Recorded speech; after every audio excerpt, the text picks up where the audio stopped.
Wait a minute, Wolverine's family member created Weapon X? And Wolverine has an actual cousin who is a member of Canada's premier superhero team, Alpha Flight? Initially, all we knew of Wolverine was that he was a mutant, and in fact, it was even suggested in the beginning that the adamantium claws that he possessed themselves were actually genetic. It wouldn't be till later that we'd actually learn the adamantium on his skeleton was actually added later on by Weapon X through a painful bonding procedure that few test subjects could survive, let alone benefit from, with the main time that we all kind of figured that out being when Magneto stripped the adamantium from him. That was a thing that was very memorable. Before he was Wolverine though, who was Wolverine? Well, if you ever asked Logan himself, he actually might struggle to answer this question due to all the tampering done to his mind, as well as years of both physical and emotional trauma that his brain had suffered and healed from. It's actually believed that the reason why Wolverine doesn't often remember things from his past is because his brain heals over painful memories,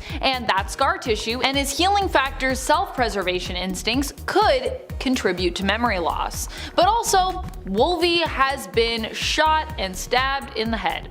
A lot, which I think would mess with anybody's memories. If they could heal, definitely not. If you couldn't heal, well, you wouldn't have any memories because you'd be a dead guy. However, while Wolverine might struggle to remember his many pasts, fans of the characters likely won't, or fans that have read his many pasts anyways, including Origins. Before Wolverine was a superhero or even was known by the name of Logan, he was James Howlett. James grew up as a sickly child who actually was perhaps lucky that he even made it to the point of his mutant powers manifesting, although I guess when you consider just how that happened and then everything that came after that and all of Logan's life, Logan might not see himself as being quite so lucky. But I'm getting ahead of myself. Let's head back to Wolverine's origins. James was raised as the youngest son of a wealthy couple, John Howlett Sr. and his wife Elizabeth Howlett, who lived in Alberta, Canada. However, in truth, he was actually the biological son of Elizabeth and the Howlett's groundskeeper Thomas Logan, born out of an affair between the two. At least, that's what's heavily implied. John Sr. Howlett may have still been James's biological father, but as I said, it is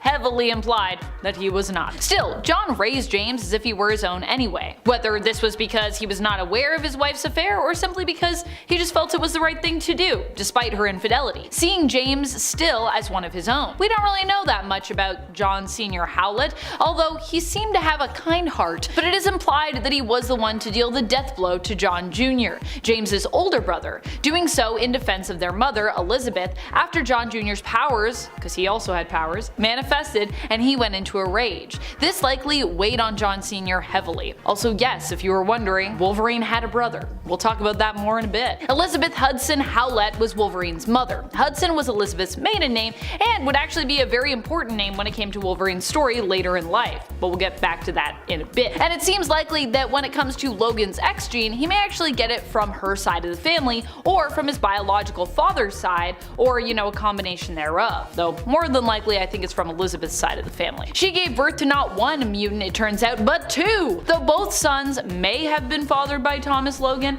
in the alternate reality of Earth 4011 that appears in Wolverine The End, it is stated that Elizabeth is where Wolverine gets his X gene from. Now of course that's not main continuity, but still some people feel like that's, could also apply to the main continuity. The traumatic and life-threatening experience she had with her first son is implied to be what caused her to be sent to a mental institution. Eventually though she would return, but life would forever be changed at the Howlett estate, with Elizabeth mostly preferring to hide in her room, even neglecting her younger son James as a result. As we have previously stated, young James also had an elder brother who passed away, John Jr. Howlett. John Jr. Howlett may have also truly been the biological son of Elizabeth and Thomas Logan, the groundskeeper, but we don't really know that for sure. What we do know is that John Jr. died young, after apparently also being born a mutant. It's believed that his father killed him out of defense of his mother, who he had attacked. Some believe to this day that John Jr. may even still be out there somewhere alive, possessing powers similar to Wolverine, despite the fact that Wolverine seemed to see his older brother during time spent in hell, which I think would be pretty crazy if we brought him back, but also I feel like if we haven't seen him at this point, where has he been? Aside from his elder brother who passed away, young James also had a half-brother in Dog Logan. Dog was the son of Thomas Logan and an unnamed woman. He grew up on the Howlett estate and became one of James's playmates along with Rose, who was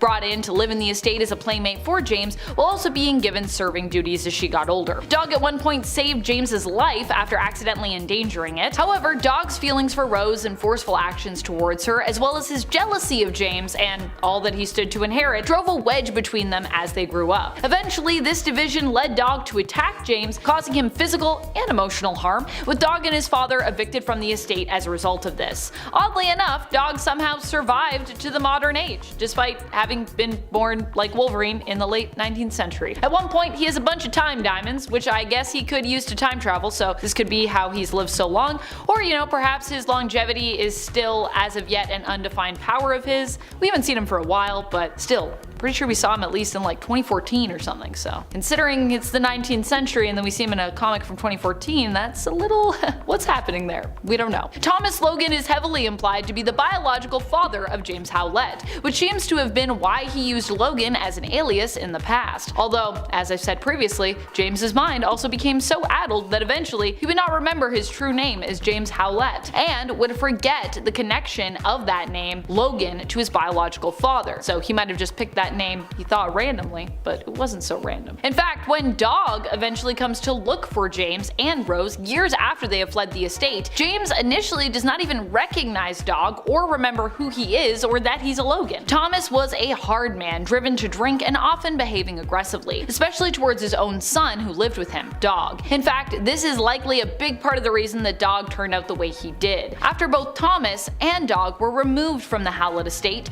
Thomas snuck back onto the property, killing the Howlett servants and using Rose to gain access to Elizabeth's room, and of course bringing Dog along with him. There, Thomas attempted to get Elizabeth to run away with him before being confronted by John Sr., who Thomas then just killed. This is what caused James's mutant powers to manifest, as he sort of came into all this chaos, and in a blind fit of loss, desperation, and rage, he scarred Dog and killed Thomas with his bone claws. The trauma of the whole occurrence and its similarity to the tragic event of her first son proved too much for Elizabeth, who blamed herself and took her own life. James and Rose, also overwhelmed, chose to leave the estate, fleeing together. If you thought Thomas Logan was bad, well, I mean, you would be right, but while John Sr. seems like a well-meaning sweetheart by comparison, his own father was more akin to Thomas than his own son in terms of his cruelty. We don't know his name, but Mr. Howlett, or the Old Man, as he was sometimes referred to, is the grandfather of Wolverine and the father of John Sr. He was the one who forged the Howlett name and created their fortune through unknown means. The Old Man was critical of John Sr. and his offspring, and may have even at one point threatened the life of young John Jr. because of his mutant gene. He constantly harped on John Sr., criticizing his parenting skills as he felt James was too weak and too soft. After Dog blamed Rose for the deaths of Thomas, John Sr., and Elizabeth, Mr. Howlett disowned James, although he did still help him and Rose escape town, and years later would actually come to regret sending his grandson away, giving Dog, then his heir and ward, information to help track James and Rose down once more so that he might actually make amends. However, Dog, of course, had some other plans. He was like, yeah, I'll do that. I'll totally do that. I'm not gonna go and try to kill this person who stands to potentially take an inheritance away from me that I just got. Wouldn't do that at all. Oh yeah, he definitely tried to do that. From the beginning almost, young James's life was steeped in tragedy. A tragedy so great, in fact, that he wouldn't even remember most of it as time went on. That's how great it was. Not even Rose, who also tragically died by accident at Wolverine's claws during a fight between him and Dog, after Dog had tracked him down with information given to him by the Old Man. Wolverine would see Rose's spirit in visions when close to death, but not remember her or his own past. He would often mistake her for Jean instead, which kinda makes sense because Rose and Jean do look very similar. And Jean herself has also, of course, appeared in Wolverine's death visions in spirit form. Often too, because half the time Jean happens to be dead in the comics, it seems anyways, so that makes sense. However, this is only the beginning of Wolverine's tragedies. Tragedy would plague Wolverine throughout his family tree, even extending through his mother's heritage and her own family, the Hudsons. Elizabeth Hudson had two brothers, Elias and Frederick. Both survived their parents, who died tragically in a shipwreck. Everything is a tragedy when it comes to any story attached to Wolverine. Even his mother's family couldn't escape this comic book curse. Elias seems to have been the older brother, as he was the one who ended up running the family business, the Hudson Bay Company, which by the way is a real department store company that has strong ties and roots in Canada, so I kind of love that the Hudsons are related to to the Hudson Bay Company. Wolverine even at one point unknowingly works for his uncle Elias, who was later driven to take his own life, shortly after Wolverine left. Mental health seems to be something that the Hudsons struggled with throughout their history. Probably something Wolverine should watch out for. Actually, I feel like Wolverine has also struggled with that, so I mean we all struggle with that, so fair enough. Frederick, however, ended up working with the Canadian military, overseeing a training facility, a facility that ended up being used by notorious and often confusing Wolverine villain Romulus, who was retconned to have been the mysterious figure making Wolverine's life even more tragic the whole time. Like he even needed help in that department at all, Romulus, jeez. And of course, as Romulus enters the equation, here is where Hudson's involvement with Wolverine gets really weird, but kinda great, but really weird. Logan ended up at the military training facility where Victor Creed, aka Sabretooth, and Silas Burr, aka Cyber, and currently known as Hornet, would also be. Under orders from Frederick, who did not know that Logan was his nephew, Burr was instructed to make Logan's life living hell in order to turn him into a loyal killer. Another of Romulus's agents, Janet, was also used to manipulate Logan through having him fall in love with her, but not of course so she could persuade Logan to do what she wanted, as you can kinda do with people that, you know, love you, you can kinda convince them of things, but unbeknownst to her, so she could be basically fridged, aka killed, thereby motivating Logan in one way or another. Another classic Romulus plot. Frederick himself would later be killed on Romulan's orders by his great-nephew Daken, aka Akahiro, the son of Wolverine. Frederick never had any children with his wife, but did have an illegitimate son with his secretary, whom she vengefully named Frederick Hudson II in order to hurt Frederick's relationship with his wife. Take that, Frederick. His secretary Caitlin MacDonald took her own life sadly shortly after giving birth. While Frederick didn't do much of note in his own life, he did have 3 sons who are pretty relevant: Truett, Victor, and James. Frederick II himself died young as the result of a bar brawl, which is a pretty fitting way to go for anyone who's related to Wolverine. Truett Hudson,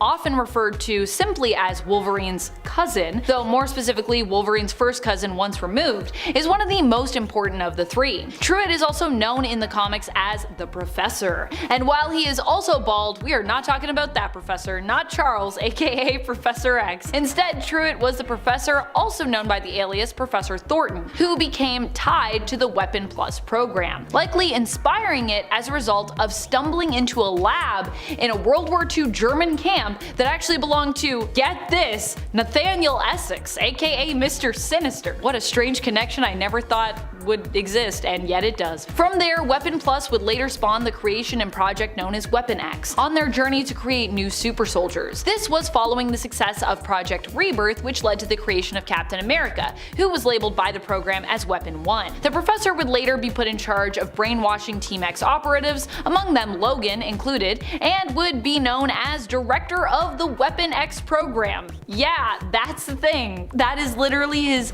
first cousin once removed, who was running that program. Truett actually also has ties to Dracula, another famous Wolverine enemy. Truett himself would be killed, seemingly and surprisingly, by Silver Fox, who at this point was believed to have actually been alive this whole time, and also now be evil and working for Hydra. And if you don't remember Silver Fox, she's one of Wolverine's first loves. However, in this reality, this probably wasn't actually Silver Fox, but a mutated clone of her. At least, all us Silver Fox fans are hoping that's what happened. Hopefully it's not really Silver Fox. To this day, I think a lot of people say, that's a clone. Victor is the middle child of Frederick II's. He himself was also manipulated by Romulus, because isn't everyone? He acted as Romulus's right-hand man and was shown to be extremely durable and strong, although I don't know if we ever found out if he was a mutant or not. Victor was also born mute as well as blind. He met his end at the hands of Wolverine. Continuing right along with the 3 MacDonald Hudson brothers, we also have James Hudson. That's right, Guardian of Alpha Flight. Andrew, are you proud of me? I found a way to work Alpha Flight into this video. Although considering Wolverine's history with the team, that really shouldn't be hard in general to do while talking about him, because he himself has also, you know, been a pretty good ally and sometimes team member of Alpha Flight. But anyways, this isn't about Wolverine's life story. This video is about his relatives and his family connections. Enter James Hudson, also Wolverine's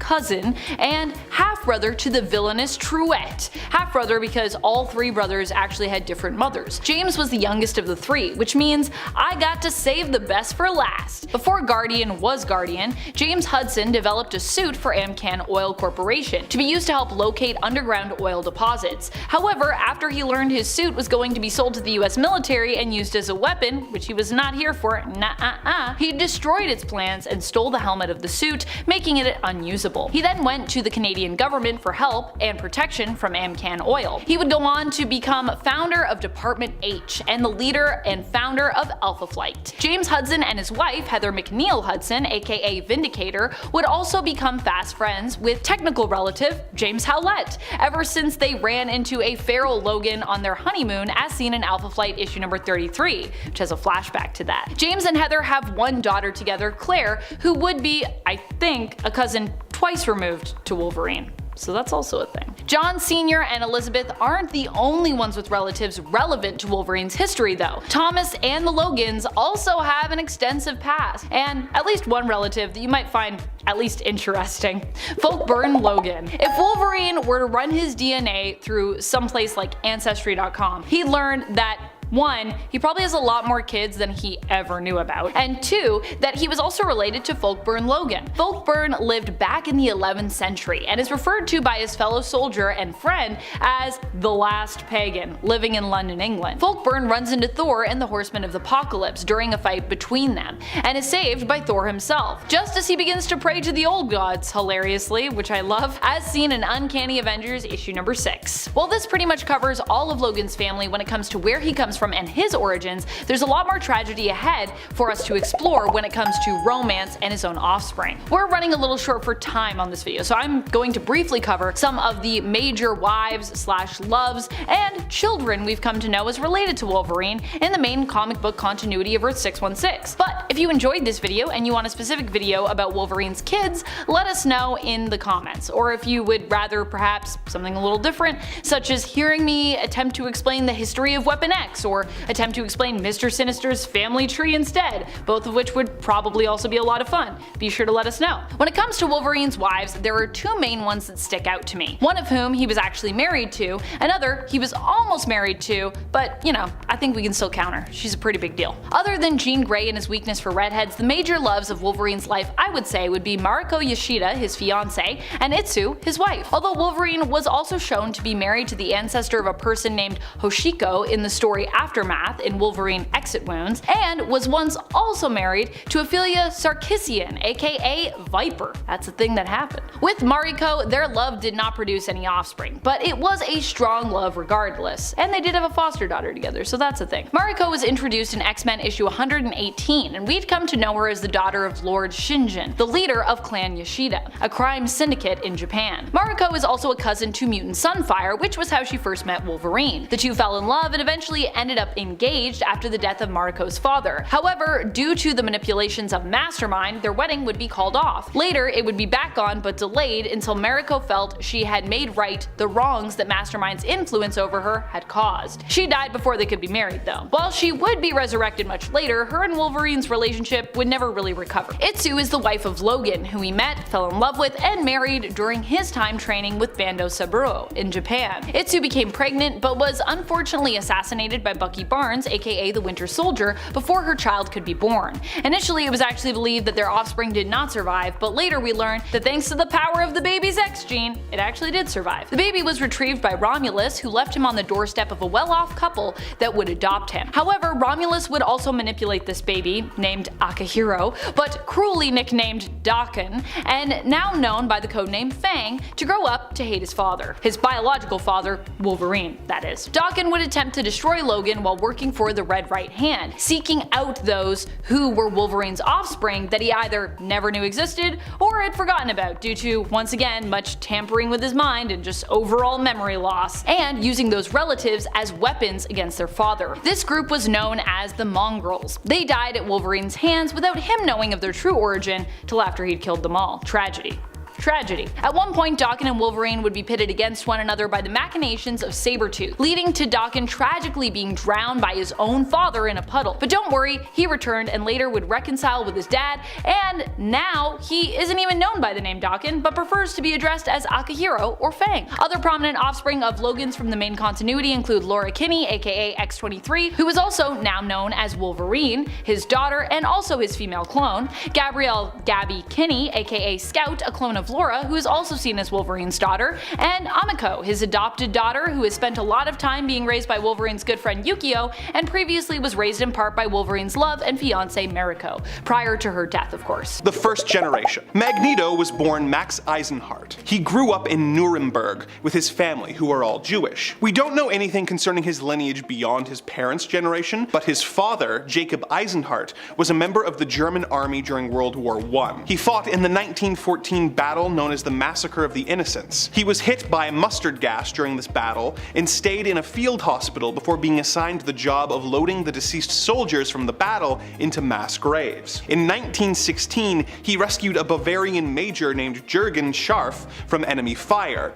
pulling him into the relative safety of the trenches. For this heroic act, he was given a Commendation of Bravery and an Iron Cross medal. At some point, he married his wife, Edie, whose prior genealogy is a mystery. Jacob became a jeweler, building and repairing jewelry. Jacob ran the shop with the help of his little brother, Eric Eisenhart, who also lived with them. Eric was a carefree man who would often encourage Max to pursue the women he cared for, being known as somewhat of a charmer himself. This got him in trouble with the government when he hit on a non-Jewish woman. This put him in violation of the Nuremberg laws, which forbid Jewish people from interacting with other races. For this, he was severely beaten by a mob and forced to wear a sign that said he had shamed a German woman. After this incident, he tried to convince Jacob to move his family out of Germany, but Jacob thought that they would have a better chance if they stayed and figured out the rules, a decision they would later come to regret. The next generation. The next generation of the Eisenhart family consisted of Jacob and Edie's children, Max, who would grow up to be Magneto,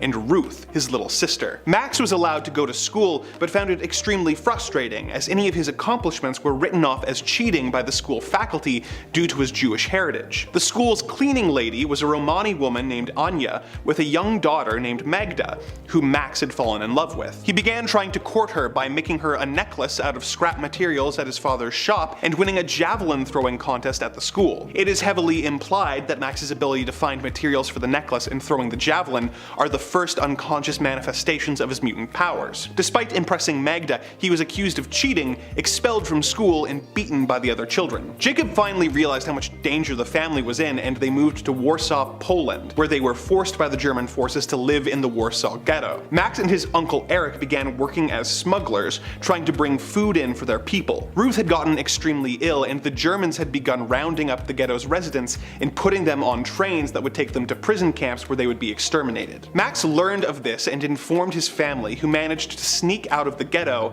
in hopes of escaping, having set up a meet with a woman named Celia who would guide them to freedom. Max's uncle Eric decided that he had nothing left to lose and chose to stay at Warsaw and fight the Germans. Max never saw him again, and he is believed to have been killed while fighting his oppressors. Their guide, Celia, led them away from the ghetto and into a forest where she betrayed them to the German forces, hoping to secure her own mother's freedom. The Eisenharts were rounded up along with other Jewish refugees, and they were by firing squad. At the last moment, Max's magnetic powers manifested, allowing him to slow the bullets down long enough for his father to push him out of harm's way, allowing Max to play dead and hide in the mass grave until the Germans left and he was able to escape. He was now the last living member of his family, as his father, mother, and sister had all been shot. Life in the camp. His freedom was short-lived, and he was soon captured, put on a train, and sent to Auschwitz prison camp. While there, he was made a Sonderkommando and was forced to gather the valuables of his fellow prisoners,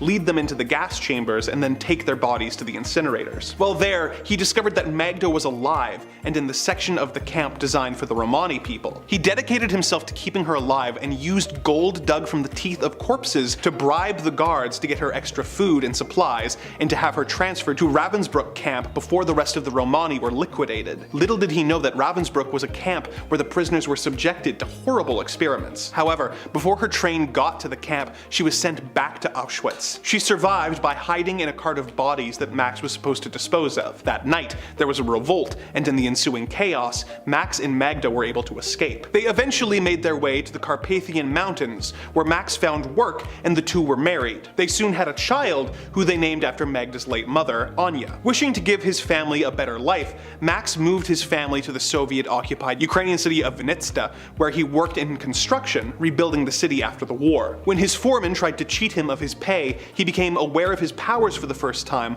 launching a crowbar through the air at the foreman. He returned to the inn he was staying at only to discover that it was on fire and his family was inside. He managed to save Magda with his newfound powers, but before he could go back in for Anya, local police arrested and beat him for assaulting the foreman. Anya perished in the fire, and in his rage, Max killed all the officers and the foreman with his powers. Magda was terrified, thinking him a monster, and ran away. Max changed his name to Eric Magnus Lenscher and tried to find Magda, but was unsuccessful. He went on to meet Professor X and later became the mutant leader known as Magneto. But what happened to Magda? In Avengers number 186, we learned that Magda was actually pregnant when she left Magneto and fled into the mountains, where she stumbled across one of the High Evolutionaries' labs. She was met by Bova, a cow that had been evolved into human form. Bova nursed her back to health and acted as midwife, delivering her twins Wanda and Pietro. Magda left the twins, fearing that if she were alive, Magneto could force knowledge of the twins from her. She wandered off into the snow to die and was never seen again. The High Evolutionary then took the twins to a nearby Romani camp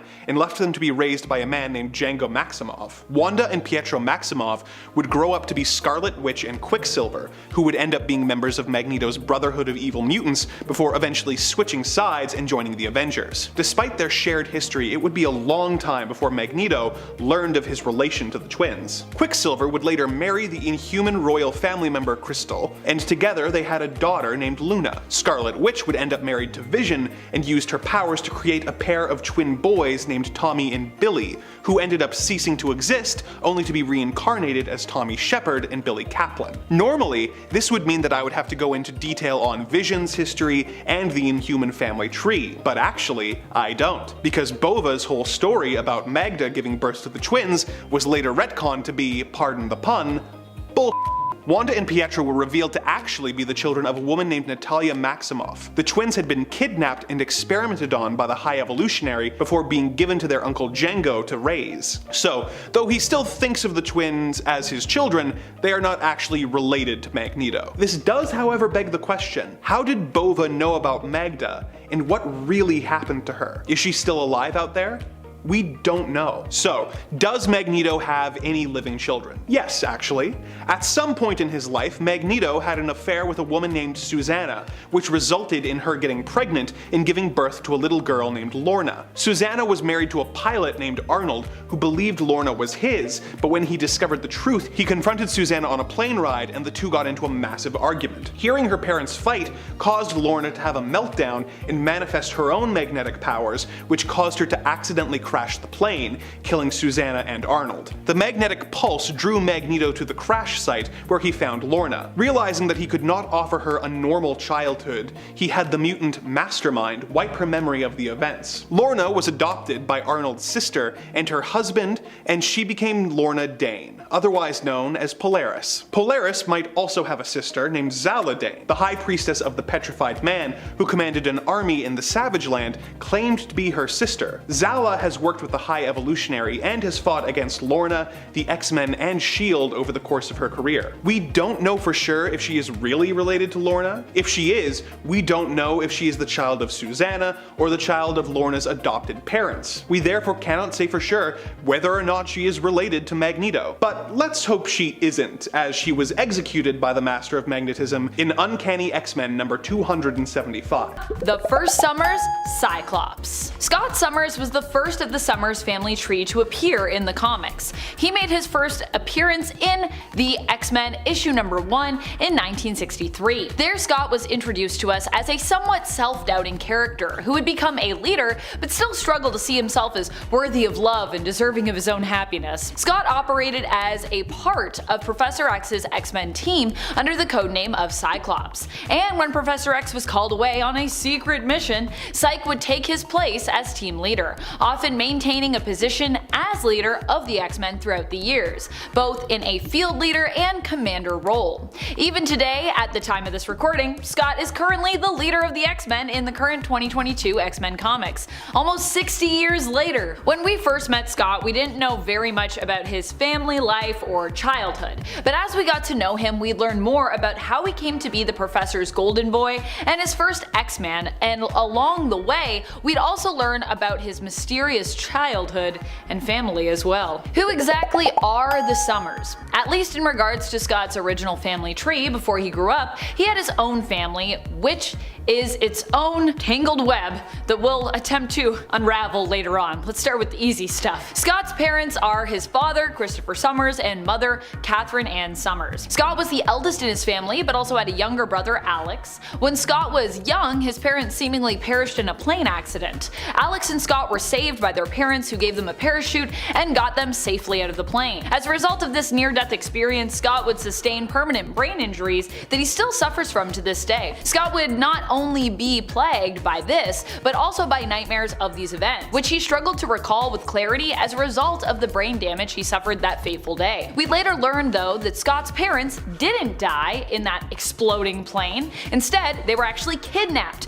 beamed aboard a Shi'ar spaceship. Christopher Summers was a US Air Force pilot, aiming to become an astronaut, but after being kidnapped by the Shi'ar and escaping them, he became a space pirate, known by the name of Corsair. Christopher escaped his captors the first time almost as soon as he was kidnapped. At least initially that's what we were kinda told, but he was recaptured after he tried to rescue his wife, Catherine, who was and killed by Emperor Deken of the Shi'ar Empire in front of Christopher. Christopher as Corsair would find love again though with Hepzibah. Hepzibah, from an alien skunk-like race known as the Mephitissoids, would be among the group that would band together to escape Shi'ar captivity and become the star-faring group known as the Starjammers, which Corsair is the leader of, becoming like a new sort of family for Corsair. Alex and Scott, having no next of kin, would be taken in by an orphanage.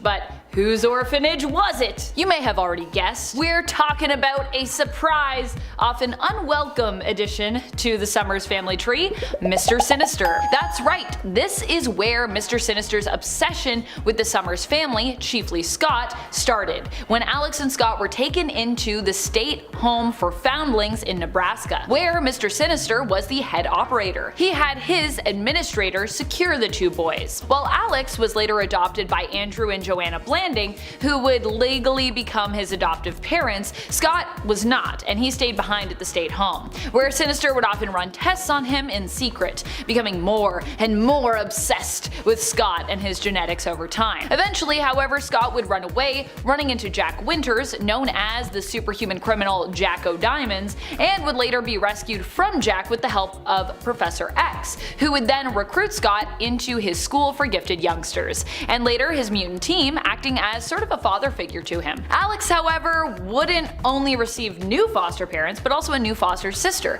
Haley Blanding, who's also part of our family tree. The Blandings actually adopted Alex to help them heal from the death of their son, Todd Blanding, and in a way, they wanted him to replace the hole that Todd had left in the family, kind of also making him like be the new Todd.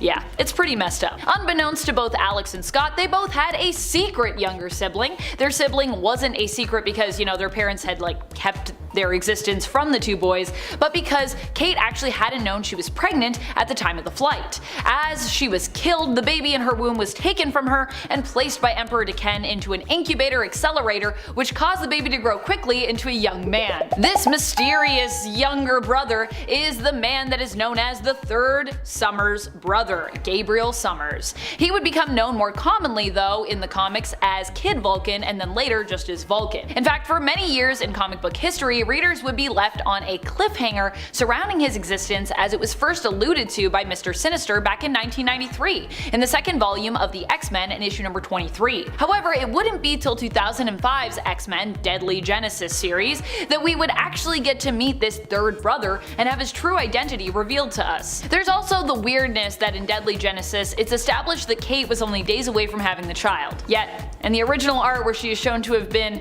made to join Emperor Deken's harem and then she's killed, she looks very non-pregnant. There is also the fact that it mentions she was only 2 months pregnant when first abducted, which actually applies the Corsair's initial escape attempt didn't actually happen as soon as maybe we originally thought it did, or it was originally implied, if she was only days away from giving birth, so he would actually have been in captivity then for a few months. Aside from that weirdness, we would also learn that Kate also had several children with Emperor Deken, that is, genetically speaking. Deken had these offspring created with the hopes of expanding the genetic potential of the Shi'ar Empire by introducing different kinds of genetics into it. When he was young, Adam was taken from the lab he was created in by Joneth, who became his adoptive father, hiding Adam's true origins from him. Adam would grow up and later become known as Adam Naramani, or codename Adam X. And originally, as he appeared shortly after Sinister alluded to Scott having multiple brothers, not just Alex, it was believed that he was the one, other than Alex, that Sinister was referring to. Adam X was a half-brother to Alex and Scott, but later Gabriel would be implied to be, you know, that extra brother, although Sinister could have been talking about both or either for all we know, really. Adam is of course both tied to the Shi'ar royal family and to the Summers family tree, as he would later learn. Between the three brothers, each had their very own different life experiences, which would lead them to having different kinds of families. So before we move on, let's go forward and talk about some of their kids. The Summers children and weird relations. I feel like for the Summers brothers' families, it is easier for me to go in reverse order from youngest to oldest. So let's start with Vulcan. Vulcan, after being rapidly aged to his prime years, was enslaved by the Shi'ar and sent to Earth to serve the Emperor's envoy there, but instead ended up escaping and was found by Moira McTaggart, who took him in and had him join her own roster of mutants. His story training with Moira is introduced in Deadly Genesis. Vulcan is known for being the most powerful of the Summers children. Vulcan would end up in space after being recruited to a mission to save the original X-Men and kind of failing somewhat. Vulcan would return to the Shi'ar Empire, end up imprisoned, freed, married to Deathbird, and later on would also become Emperor of the Shi'ar Empire. Which, yes, this does mean that the Naramanis would have become his in-laws, including Deken, who killed his mother, imprisoned his father, and enslaved him. Wow, that's a messed up family right there. Which also makes Adam X both Vulcan's half-brother and his nephew. Pretty wild stuff. Deathbird and Vulcan would have a baby together, although we still don't know that child's name, if it's still around somewhere. Deathbird being a mother was even acknowledged as recently as the 4th volume of New Mutants issue number 5 from 2020. And well, that's really all there is to Vulcan thus far. Now let's talk about Alex. Alex would grow up to become the mutant hero and sometimes villain known as Havoc, and it's no wonder he sometimes turns a little evil considering how rough his life was both leading up to joining the X-Men and even after that happened. Alex was given his codename and original costume by Larry Trask after being taken captive by his Sentinels. Alex would attempt to refuse to join the X-Men multiple times, but eventually it kind of just became inevitable. Originally, Sinister believed his power levels to be greater than Scott's. Initially, Mr. Sinister actually suppressed Alex's mutant ability when it first manifested when he was a child. He put psi blockers on him and wiped his memory of the incident that triggered it, as Alex's powers were considered to be too uncontrollable. They would only be triggered again later when he ran into an X-gene copy of himself in mutant-human hybrid, the Living Monolith. Yes, the Living Monolith is here! Amit Abdul, who had been mutated by Apocalypse using Alex's DNA, making him like a genetic brother of sorts who was psychically linked to Alex. Alex would only have one daughter that we know of, surprisingly not with any of his more popular romantic ships, but instead with Janet Van Dyne, the Wasp. They had a daughter in an alternate timeline which has since been wiped from existence. She was pretty adorable and awesome, and her name was Katie, or Catherine Summers. In typical Alex Summers must suffer Marvel fashion, after having half his face melted by Kang, he is the only one left with memories of Katie, so he can't even talk to anyone about it. Janet doesn't even remember being with him or their daughter. I still kinda hope one day that Katie will get to return via the main timeline somehow. Finally, let's talk about the mad complexity that is Scott Summers' family tree, with Jean Grey, Madeline Pryor, and beyond. Although Scott was always sweet on Jean, she became the Phoenix and later Dark Phoenix, seemingly dying, sacrificing herself to save others once she turned dark. It was after her apparent death that Scott met Madeline Pryor, spelled M-A-D-E Lynepr-Y-O-R, probably one of the most commonly misspelled names in all of comics. Madeline happened to look just like Jean. What a coincidence! Scott fell in love with her and left the X-Men to settle down with Maddie. Together, the two had a baby, Nathan Christopher Charles Summers, initially referred to in the comics as Baby Christopher. However, their relationship started to deteriorate when Scott decided to return to the new, old X-Men team, X-Factor, after Jean Grey was revealed to be alive and well, herself joining the team. Jean hadn't died, it turned out, but was simply in a stasis cocoon at the bottom of Jamaica Bay, while the Phoenix adopted her form and personality, appearing as her, later seemingly perishing. But of course, this is the Phoenix Force, so we know that that is not true. And, you know, it gets even weirder than this. The Phoenix Force, along with Mr. Sinister, were later revealed to be like parents to Madeline, who it turned out was a clone of Jean Grey created from a piece of the Phoenix Force. Surprise, surprise! No wonder she looked almost identical to Jean. This revelation, in combination with Scott abandoning her, would drive Madeline mad. Feeling abandoned, she would ally herself with Alex Summers and also take him for her lover. He would become known as her Goblin Prince, and she would become the villain known as the Goblin Queen, aiming to retrieve and later seemingly sacrifice Christopher, who had been taken from her by Mr. Sinister. And it gets somehow even weirder than that. After Maddie was dealt with, Jean would be given memories of raising baby Christopher, so psychically he was like her own child. Baby Christopher would later be taken by Apocalypse, saved by the clan Ascani, cloned, and later grow up across time, becoming a time traveler who we all know as Nathan Summers, or Cable. Nathan's evil clone, who was raised by Apocalypse, now also weirdly, I guess somehow in this family tree,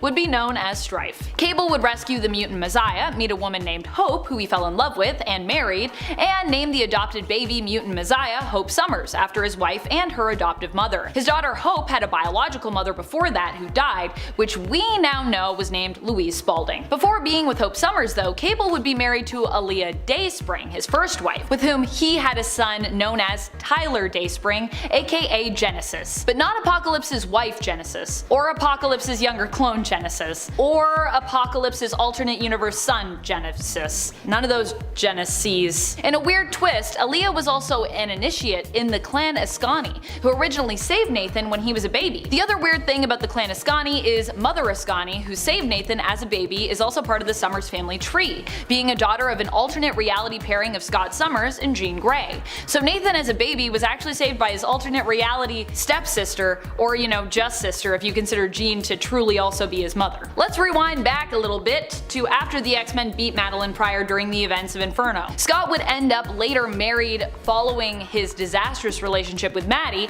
of which he is actually a good deal responsible for, to be honest, to Jean Grey, his first love. They would not have children in the main continuity, but as we already know with Mother Ascani, had children together in alternate realities. While I won't mention all of those children here, two important ones in regards to their interactions with the main continuity are Rachel Summers and Nate Grey. Sometimes known as Ascani or Prestige or Phoenix or Marvel Girl, Rachel Summers is from the same reality as Mother Ascani, Earth 811, the Days of Future Past reality. And Mother Ascani is actually not necessarily an alternate version of her, as Rachel was actually split into separate beings across time when she sacrificed herself to save her teammate Captain Britain. Rachel is immensely powerful and previously lived on the blue area of the moon in the Krakoan habitat known as the Summer House. Not residing in the Summer House on the blue area of the moon is Nate, or Nathan Grey.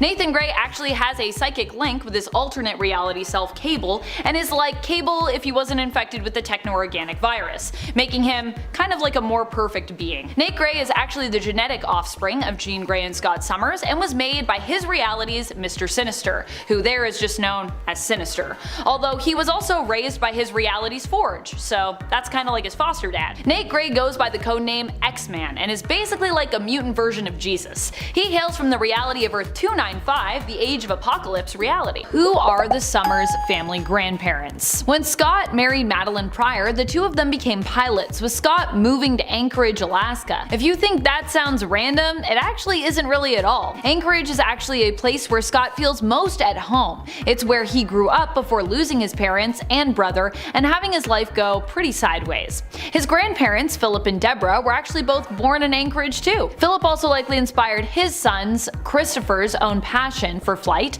as Philip himself joined the US Air Force and even served in World War II. Deborah and Philip were also a driving force likely in Madeline and Scott's choice to settle down and become involved in cargo pilotry, or the cargo plane industry. In fact, they were the ones that first introduced Scott to Madeline, who was actually working for them at the time, as they were the owners of the cargo plane business that she worked for. When they first learned that their son and his children had not perished years earlier in a tragic plane explosion but were alive and well, they invited them to visit. But due to it being the busy season, Philip and Deborah sent Madeline to meet and escort their family home to meet them, because they, were too busy to get there to greet them. Eventually, Philip and Deborah would sell their company to Nathaniel Essex. Years later, Philip would also end up meeting Adam X, who would later be revealed as the half Shi'ar, half mutant brother of Scott, Alex, and Gabriel. Philip was losing his eyesight at the time, and he lost control of his plane while flying, crashing, when Adam X happened to be passing nearby and decided to offer aid. Adam X saved Philip's life, but could not save his eyesight, and he would sadly go blind. Paying a visit to Philip in the hospital, he would run into Scott's then wife, Jean Grey, and have her link his mind to Philip's so that he could share with him memories of what Philip had most longed for in his life, to be a pilot in outer space, which Adam X had been during his time working for the Shi'ar. I just love that story. I think it's so sweet. As is typical, like with the late Catherine Summers, mother of Scott, Alex, Gabriel, and Adam X, and wife of Corsair, we do not know much about Deborah's heritage at all. But we do know a few things about Philip's heritage, so let's talk about that. Namely, we know he had an aunt named Gloria Dane, who was the daughter of his grandmother, Amanda Mueller, and likely a man that she hooked up with at some point, who I guess his last name was Dane. The kind of weird thing about this is that although Gloria was Philip's aunt, she's actually most likely younger than him in terms of when she was born. She was born in 1950 while he served in the military in World War II, so figure that out. This can likely be explained by the fact that his grandmother, Gloria's mother, Amanda, was immortal thanks to her mutant power. But we'll talk more about Amanda in a little bit. Gloria Dane went by the alias of Fontanelle and was a mutant with telepathic abilities, specifically good at deciphering and reading people's dreams. Originally, Fontanelle appeared as someone hired to figure out Gambit's involvement with the mutant massacre. However, after her contract to do so was terminated, she instead changed sides and decided to help Gambit uncover the mystery behind the person who had hired her new son, who turned out to be an alternate version of Gambit himself, actually, and help him to also figure out the mysterious woman known as Black Womb, who turned out to be Gloria's own mother, Amanda Mueller. This is probably as good a time as any to discuss the rumored connection of Gambit to the Summers family, and answer the question, is Gambit a Summers? Although, at the time of this recording, to kind of answer that question, all it really remains, at least in the main continuity, is a rumor. After Mr. Sinister teased about a third Summers brother, there was much speculation as to who this could be. Initially, Fabian and Isaiah worked to leave a trail of breadcrumbs that led to Adam X, who was revealed to be the genetic son of Shi'ar Emperor Deken and Catherine Summers in the comics. Following that, there were hints that it might be Gambit, whose birth parents remain unknown in the comics. To help this rumor sort of gain more momentum, in an alternate future known as Earth 41001, seen in Christopher Claremont's X-Men The End, an alternate version of Gambit is revealed to be the hybrid clone of both Mr. Sinister and Scott Summers, although in my opinion that would actually make him more the genetic offspring of the two characters than Scott's and Alex's brother. It would be more like, Gambit is the son of Sinister and Scott together, which is a weird thought. Gambit, however, has never been established as a clone of either Sinister or Cyclops in the main continuity, or at least he hasn't been yet. A few years later, Vulcan was introduced in Ed Brubaker's X-Men Deadly Genesis, where he was revealed as the third Summers brother, Gabriel, being the son of both Catherine and Christopher Summers. As with much of comic book continuity though, it's good to keep in mind that it's quite fluid, but while it could change at any point, this is the latest in regards to where we are at with the third Summers brother rumor and revelation in the main continuity, with Vulcan being established currently as the answer to that mystery. Back to the mysterious Amanda Mueller though. Who is she, and what or who is Black Womb? Amanda Mueller is Scott's, Alex's, and Gabriel's great-great-grandmother, and has been speculated to be where the Summers X gene potentially originates. Amanda is also the mother of Philip's unnamed father and of Philip's aunt Gloria Dane. As a young woman, she grew up in the 19th century and ended up entering into a deal with Nathaniel Essex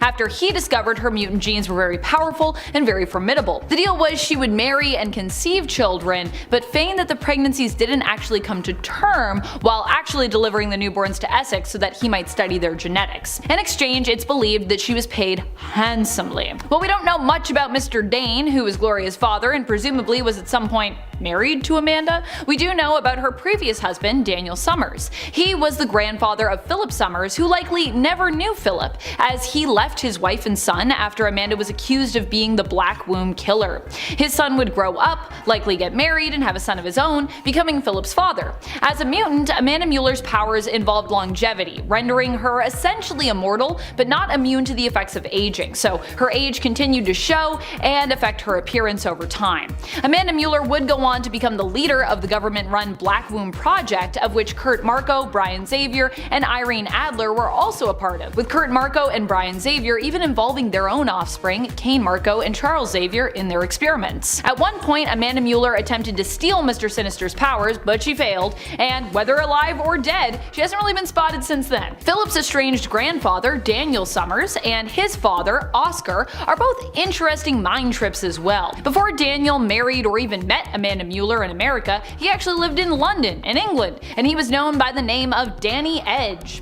Danny's parents were murdered when he was young, and he ended up kidnapped by a group known as the Marauders. Not the current heroic Marauders that we know from the comics though, led by Captain Kate Pryde, but Nathaniel Essex's Mr. Sinister's first ever Marauders group. Essex had people kidnapped so that he might experiment on and keep them underground in secret in the sewers. However, Danny was one of the victims of Essex who was saved from Sinister's mad science by the time-traveling X-Men, Cyclops, and Phoenix, aka Scott Summers and Jean Grey. Yeah, I know! After being freed, he and a former member of the Marauders by the name of Oscar Stamp fled the UK to start a new life in America. At immigration, Oscar Stamp and Danny Edge claimed to be father and son, and inspired by the heroes who'd freed them both, took the surname of Summers, which means that Oscar was the adoptive, likely estranged great-great-great-grandparent of Scott and his brothers. Paradoxical, and that's pretty much as far back as we can go with the Summers family currently, in terms of ancestry. There are also ancestors on Jean's side of the family, but as I said in my previous Explain video, the Greys kinda really deserve their own list, because there's a lot of them. If there are other mutants you want to hear us explain the family trees of, let us know in the comments, by the way, because I would love to dive into some more mutant family tree histories for you. The Frosts also have an interesting family tree as well, which could also be relevant in a video like this, as although I didn't focus on it in the previous video, Emma Frost is also known for being a major love interest of Scott's. Although the two were never formally wed, there are many alternate realities where the two of them have children as well. We focused on some of the more prominent Summers children in regards to their ties to the main continuity, but now we're going to dive into some of the more obscure ones as we discuss even more Summers family alternate kids. Speaking of Emma Frost, let's start off with another popular child of Scott's who happens to be the child of both he and Emma in an alternate version of the Days of Future Past reality. That's right, we're talking about Ruby Summers. While the original Days of Future Past reality is known as Earth 811,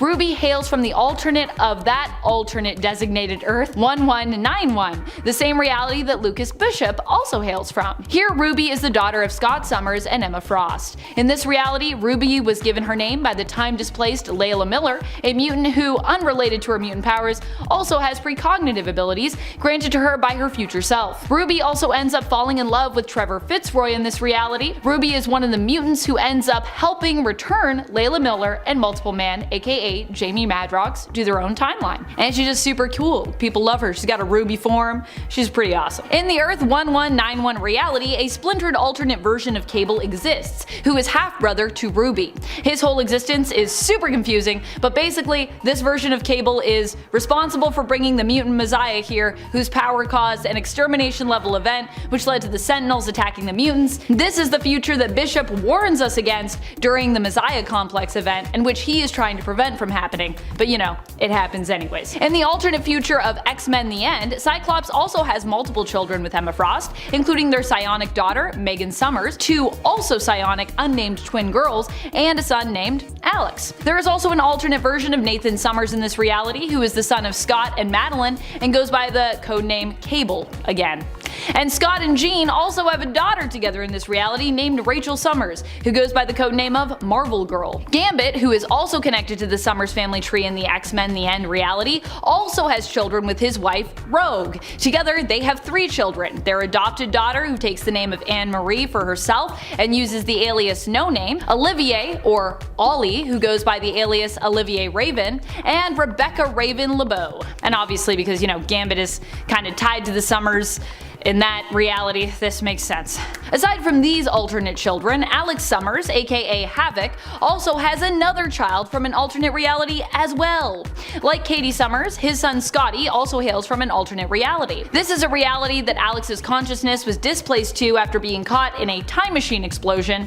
Known as Mutant X, in the reality of Earth 1298, the X-Men team are instead known as the Six, and this reality's Alex was actually their leader. Havoc awoke inside his alternate self's body to learn that here, he and his wife Madeline Pryor had a son named Scott Charles Summers. After the birth of their child and the displacement of Alex of Earth 616's consciousness into his alternate self's body, Madeline would end up possessed and would basically become the Goblin Queen in this reality. While their son would save her temporarily, eventually she would revert to the Goblin Queen once more, and it was during Havoc's fight against her that he was sent back through a time rift and basically ended up back in his own body and on his own world in Earth 616. In this reality, Alex also had another genetic daughter in Raven LeBeau. She is the adopted daughter of Belladonna and Gambit, who is genetically created by honorary Summers family member Mr. Sinister, using the combined genes of Alex Summers and Jean Grey. Raven also has a genetic brother created by Mr. Sinister using Summers and Grey DNA, known as Nate Grey, whose origins are similar to that of his Earth 295 AOA counterpart. AOA being Age of Apocalypse. There are many clones who have cropped up over the years in regards to the Summers family tree, but listing all of them would take a while. We covered some of them on the first part of our video explaining the Summers family tree, but I left out a pretty odd one who is also connected to self-inserted family tree member Mr. Sinister as well. Zraven.